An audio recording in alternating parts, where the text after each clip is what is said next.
Yep. Howdy, folks. Welcome to Bullish on Farming. Today's July 31st and just moving the main herd to a fresh paddock. Occupied a large paddock for about 3 days. That got us through the weekend. We have been keeping 1 to 2 day paddocks now that we're on our second lap and we're well into it. Probably close to 40 days, 35 days on our second lap. And we still got more pasture to go through before we're back at our starting point. And you know, it's been hot and dry. The rains come in. Last week we got a fair bit of it. We can't complain. But you know, those of us who've been going through the drought know that it ain't been, we could have been doing with more rain. But anyways, you can't control the weather. You can only control how you manage your animals. And that's what we're enthusiastic about talking about on this channel. This is what we're going to be moving to, and it's about 40 day rested. And, you know, excited to get the animals out to it, and the animals are excited. As you can hear, tons of beautiful, lush forage in here. The clover is just shot beautifully. And I know that when we passed this on our first pass, you see these two fields were actually weaker fields last year. But we bale graze these fields, and I've always made sure that when I graze them very light. And well, it pays off because on our second or third lap, we have tons of ground cover. And that's what we're looking to do to compound fertility in our pastures year after year. We're not hurting on grass. And I know a lot of people might be having a harder time, and my prayers go out to you. But we are very big into the mob grazing and keeping the animals moving, and it pays off for us.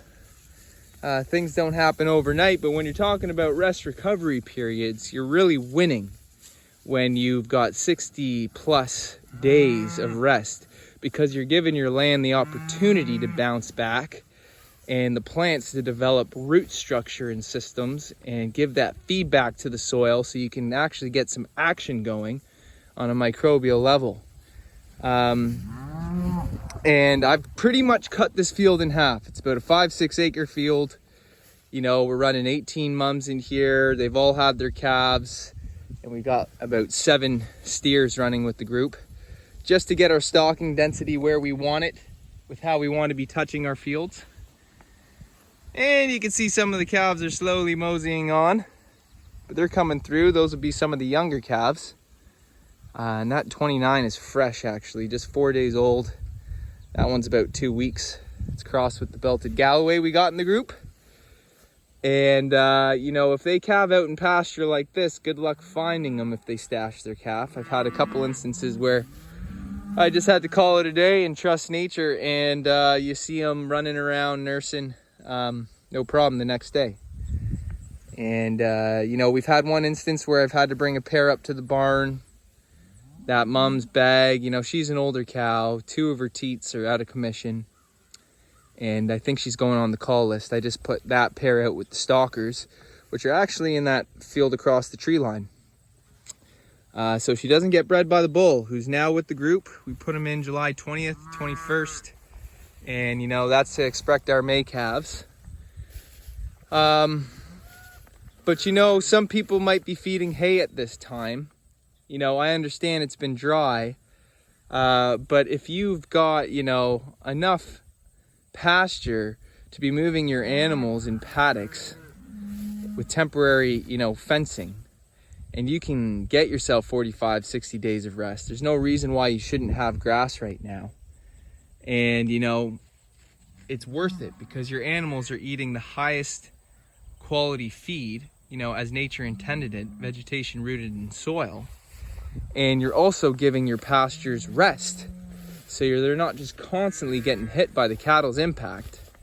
And as much as, you know, spreading manure around your field is important, I'd say that your rest recovery is just as, if not more important, because that's what's going to give your land the benefits that are involved in recovery in the short term to mid-term. When you're talking about spreading manure, I see that more as a mid to long-term thing, because you don't really see the results in a long-lasting, self-sufficient way until you really, put it all together, meaning that your pastures are allowed to express themselves while you fertilize them with timed management with the cattle. And so, not every field's going to be perfect. This one, came up very poor last year, and I think it had been seeded a couple of years prior, and perhaps it wasn't given enough rest or the opportunity to grow out from seed that it needed. But now, by very lightly grazing it, we go 2 or 3 laps on the farm, and if this particular section that I'm standing in now, out of the whole growing season, only has cattle on it for, let's just say, 3 laps, 2 days for the paddock. That's 6 days out of the whole growing season. And you got your stocking density right. You're getting the right impact on the land in a short period of time, when you compare it to keeping cattle out free range for extended periods of time. So you're going to mitigate all the undesired impact and abuse that your pastures will get, but still get the benefit of all the fertility that will be contributed to the soil. And you do that for a couple years. We're now on our 2nd year mob grazing on this farm. And you're talking about being on the way to growing lush pastures. And then when you're in the 3 to 5 year range, in my experience, because I've ran several different groups of cattle for different families on different farms over the years. In my experience, that's when you're really going to start seeing the results. And that's where I wouldn't really dare till up the pastures, because you've now created a self-sustainable pasture that, with proper grazing management, becomes more fertile year after year. And so there's no need to be playing around with the soil with machines, because it's completely in line with the symmetry of nature and how it expands fertility and abundance in the nature and plant kingdom. And that's how it evolved over millennia, without tampering or tilling. And so it's completely possible. And that's heavily the direction that we lean in, or when I say we, I say myself as a, farm manager,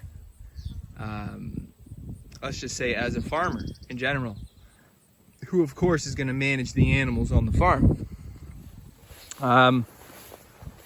You treat your land right, your land's going to feed your animals properly. And when your animals get fed properly, you get the best results, because your animals are receiving, one of the strongest pillars when you're talking about their quality of life, just because of, how it permeates through all aspects of their quality of life. If the animals are getting lush pasture, it means they're getting the best quality feed on your farm, right? And if they're getting the best quality feed on their farm from lush pasture, they're getting the best conditions when you're talking about hygiene and the ecological relationship between the land and the animals. And so that's a win. And, that obviously will reflect and manifest in the health of the animals and the quality of your beef. So, it really can't go sideways unless you stop doing it and you don't stay consistent. Because all degradation to the land comes from, a lack of management. And that's not saying that any management's better than the other, but we're just going to talk about what we do on the farm here. And so, yeah, folks, I know it's been a while since I posted a video. I've been darn busy, and all of you guys who farm out there know what it's like when hay season kicks in and you got animals and you got crops and you're working sun up to sundown and blah, blah, blah. And you don't even have the energy to make a video because you're just thinking about the next thing that's got to be done. Although we try our best to stay in the moment, and that's why spending time with the animals is so important, because you know, you spend time with them and you realize everything's okay. It's always been okay, and it probably always will be. So anyways, folks, I'd like to say thanks for stopping by, and God bless you all. We'll see you on the next one.